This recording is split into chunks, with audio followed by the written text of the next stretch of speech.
無常人心未妙百千万苦難遭遇我今見聞徳十字願言如来真実義. That's in Japanese, the verse to open the sutras. And the sutra in question is the Rahula Sutra, the Mahā-Rāhulovāda-suttaṁ in Pali, Majjhima Nikaya number 62. And my interest in this sutra was sparked about 10 years ago or more, when in translating Saundrananda by Asvaghosha, the 12th ancestor in India, I came across the word Bhavana, which, how to translate that was then the problem, because it seemed to be describing like the core Buddhist practice for freeing oneself of afflictions, greed, anger, and ignorance. And it seemed basically to be praised in the same way that Master Dogen praised Zazen, sitting meditation, just sitting. But Bhavana, usually translated as something like cultivation, which is a good way of translating it, because the word Bhavana is cognate with Bu, the feminine noun Bu, which means earth, Mother Earth. So Bhavana, the sense of like something growing out of the earth, something being allowed to grow, cultivated. It kind of fits. But then the question is, cultivating what? Because the whole point of Master Dogen's teaching is just sitting. You're not intending to cultivate anything. You're just sitting without any agenda. But then, like, for example, everybody's heard of Metta Bhavana, cultivating loving kindness, or actually more literally, cultivating friendliness, because Mettam literally means of a friend. In Sanskrit, Mitra is friend, and Maitrim would be friendliness. So the Sanskrit Maitrim, friendliness, is the equivalent of the Pali Mettam, often translated as loving kindness. But I would translate it as friendliness. But anyway, the point is that, so for a while I attended a group in Birmingham, where I come from, that was led by a very nice Burmese monk. But when we sat around kind of saying, may all beings be well, may all beings be happy, it was kind of cultivating loving kindness. But it didn't feel like Zazen, it felt like a different practice. So there was that kind of cognitive dissonance, if you like, that mismatch between two teachings seemed to be even more of a problem when Asvaghosha, the 12th Zen ancestor whose lineage Master Dogen is in, he's describing this very practice as so important, bhavana, cultivating. So about 10 years ago, struggling with how to translate this, I asked the venerable monk working in Thailand, Ananda Jyoti Bhikkhu, who's done fantastic work making the Pali sutras available on his website with recitation of the Pali and all the reference materials to understand Pali and so on. So I asked Ananda Jyoti Bhikkhu for his advice on how to translate Bhavana, and he directed me to the Rahula Sutta, the Mahā-Rāhulovāda. What's the Pali word? I've forgotten the Pali word for giving advice. Here we are. Mahā-Rāhulovāda-suttaṁ. So Uvada means giving advice. So Mahā-Rāhulovāda-suttaṁ, the long discourse giving advice to Rahula, Majjhima Nikaya number 62. So now in that sutra, what you get a lot of is Bhavana being used. So Bhavana is actually literally the causative of the verbal root bhu, which means, generally speaking, to be or to become. So Bhavana is the ing, the gerund from that. So it literally means causing to be. So that hence cultivate, because cultivation is causing something to be, bringing something into being. So with that understanding then, so what does the phrase that keeps appearing in the Rahula Sutta, Bhavanam bhavehi, this is the Buddha telling his son Rahula, Bhavanam bhavehi. So bhavehi is the imperative, cultivate, and then Bhavanam is the verbal noun, cultivating. So the Buddha's telling Rahula, cultivate, cultivating. And then like, if the word is metam, he says, metam Rahula bhavanam bhavehi. Cultivate Rahula, friendliness cultivating. So what does that mean? So Ananda Jyoti Bhikkhu himself would translate, develop the meditation Rahula, that is friendliness. So develop would be the imperative, bhavehi, and the meditation, bhavanam. So again, so bhavana is meditation. That kind of fits. Zazen is also meditation. But again, the thing which is difficult to understand is Zazen is not in any way cultivating friendliness or cultivating loving kindness. Zazen is just sitting. So that remained a problem for me for years and years, and I translated it. I can't remember how I translated it when I was translating Asvaghosha. But the next thing that happened is after I finished translating Asvaghosha's two epic poems, I started studying in earnest Nagarjuna's work, Mula Madhyamaka Karika, the middle in root verses. Now the whole point of the middle is that there are two extreme views. The eternity view, which is that things exist, and the nihilistic view, which is that things don't exist. So existence and non-existence, being and nothingness, if we follow Jean-Paul Sartre. So it's to do with existentialism and negation of existentialism, if you like, philosophically. Existence and non-existence. And in the middle way, the Buddha taught, shit happens. What happens is not existing, not existing. Happenings are empty of existence and non-existence. It's actually very simple, but the key word is happening. And the penny really dropped on this for me when I heard Carlo Rovelli interviewed on BBC Radio 4. I think it was on Start the Week.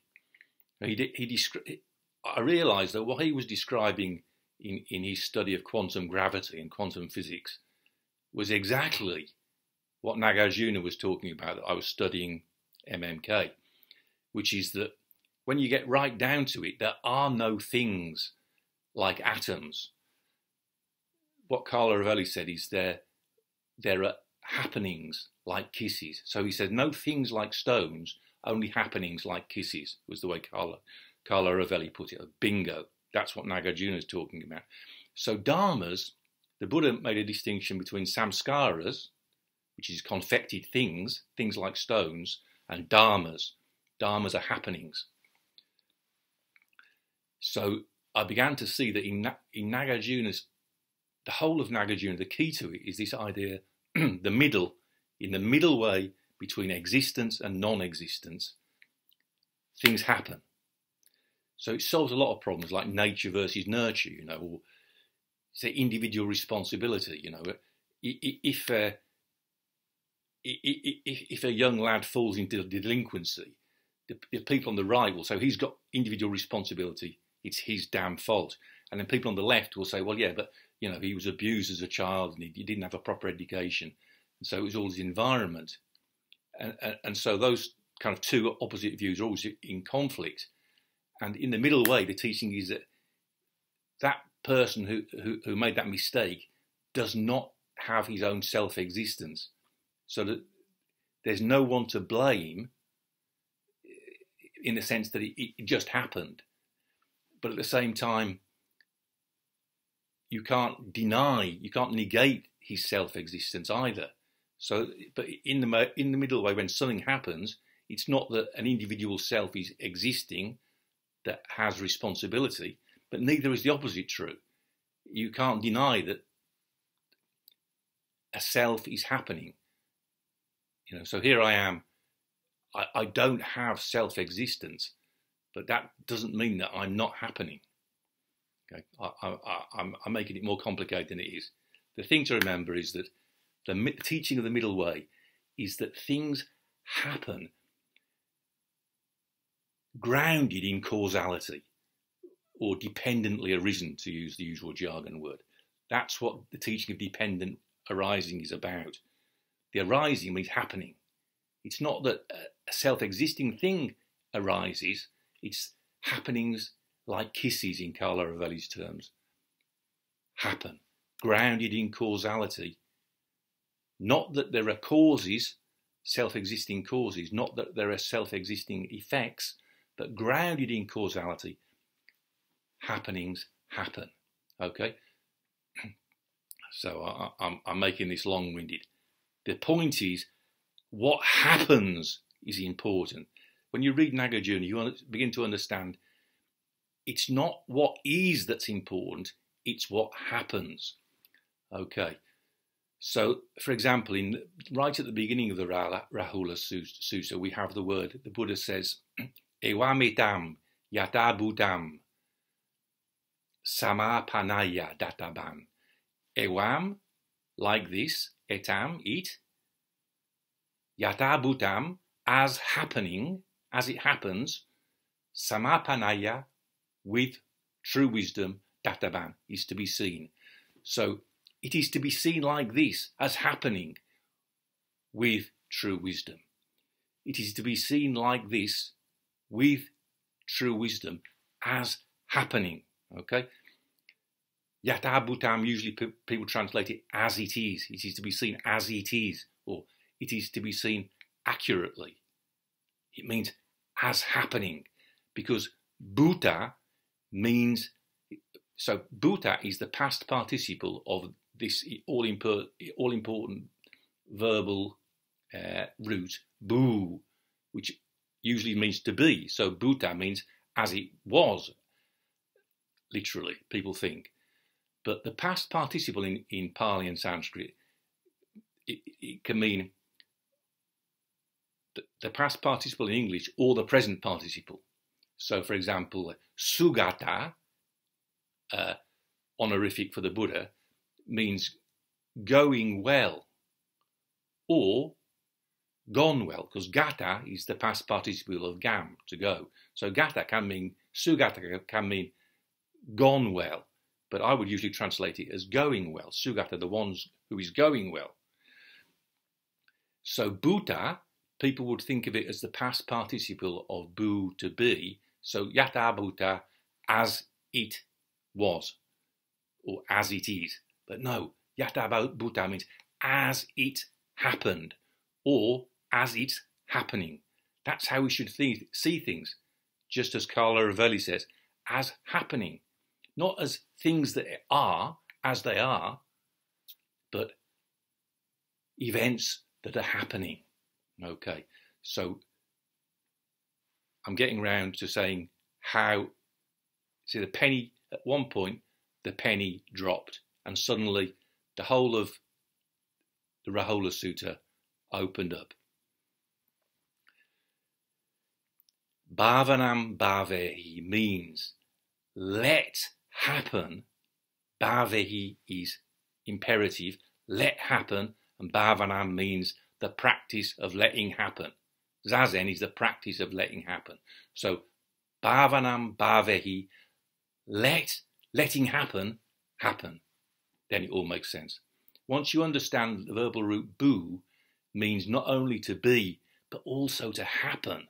So if you go back to the Sanskrit dictionary as I did, you'll see be, become, blah, blah, blah. And at the end, it's defined as to happen. That's what unlocks it all. Bhavanam bhavehi means let happen, letting happen. Let happen, the practice of letting happen. Letting happen. So then if we look at the phrase metam Rahula bhavanam bhavehi, what it means is let happen, Rahula, the friendly practice of letting happen. Because Zazen is originally a friendly practice or a loving practice. So it's not about cultivating the friendliness. The friendliness is already there in the practice of Zazen. So then it all makes sense. So in that light, with the understanding that Bhavanam means letting happen, I've done a new translation of the Rahula Sutta, which I'll link to below. And for me, any conflict that there was between Master Dogen's practice of Zazen and then in Alexander work, letting happen, the practice of non-doing in Alexander work. For example, Alexander teacher Walter Carrington spoke of, in the end, to practice non-doing is to let it happen. And then again in the Pali Sutta here, the Buddha in Pali is saying, let it happen. So when we translate Bhavanam as letting it happen, for me, suddenly there is no conflict. There's no discrepancy at all when we use that language between Zazen, just sitting, between letting it happen in Alexander work and what the Buddha was talking about. So this is my introduction to the Rahula Sutta, and I plan to do a few more videos going through the Rahula Sutta, in which the Buddha begins by just telling Rahula. That's the starting point. See, the Rahula Sutta really, in the end, is leading to thinking about breathing, mindfulness of breathing, so-called. That's what's praised at the beginning and the end of the Rahula Sutta. But the starting point, the Buddha is really starting where my investigations finished off with saying, see physicality, rupam, the physical form. See that, Rahula, as not a self-existing thing. He says, netam mama, this is not mine. Neshoham asmi, it is not that I am this. Nesho na mesho ata, this is not myself. Ewametam yata bhutam samapanaya datavam, it is to be seen like this, with true wisdom, as happening. Okay, so that's the starting point of the Rahula Sutta. The Buddha's laying the ground by saying, listen, Rahula, what matters is what happens. Don't see your own physical self, your own body, as a self-existing thing. It's happening.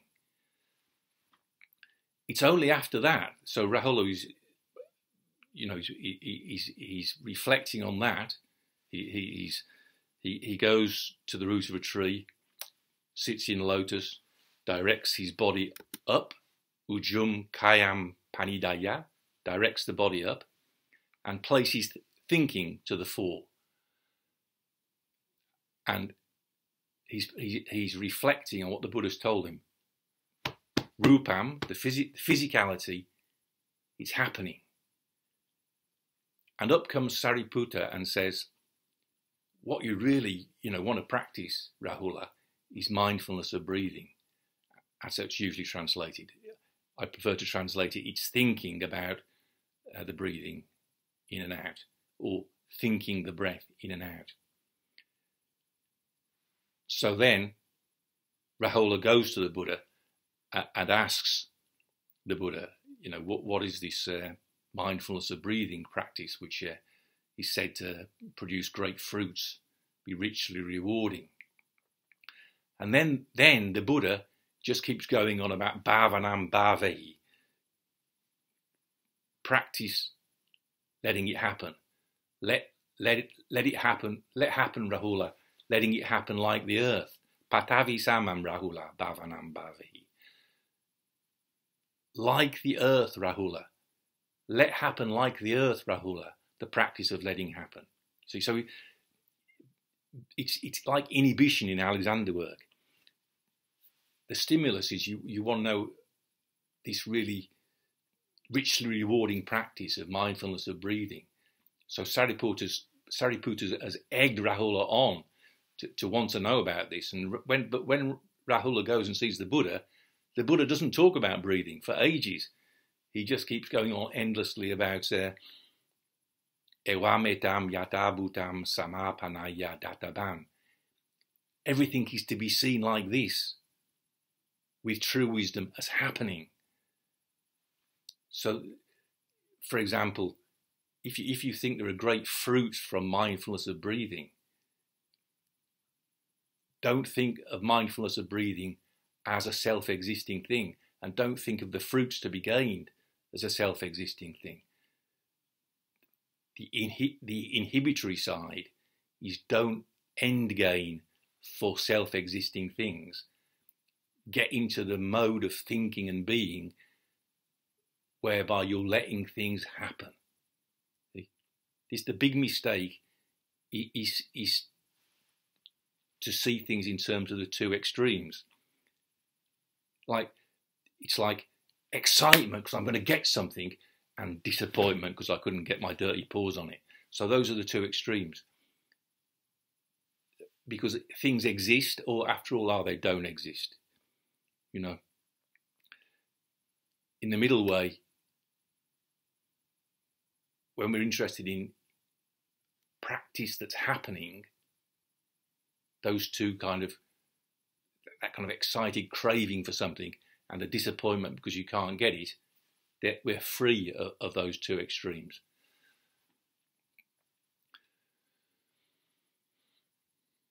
So I've gone on, instead of doing the introduction I planned, I've got carried away and gone on to talk about the whole thing. But I shall do it section by section, starting with the Buddha telling Sariputta, the Buddha telling Rahula to understand with true wisdom that this physicality is not an existing thing. Neither does it not exist, but it's happening.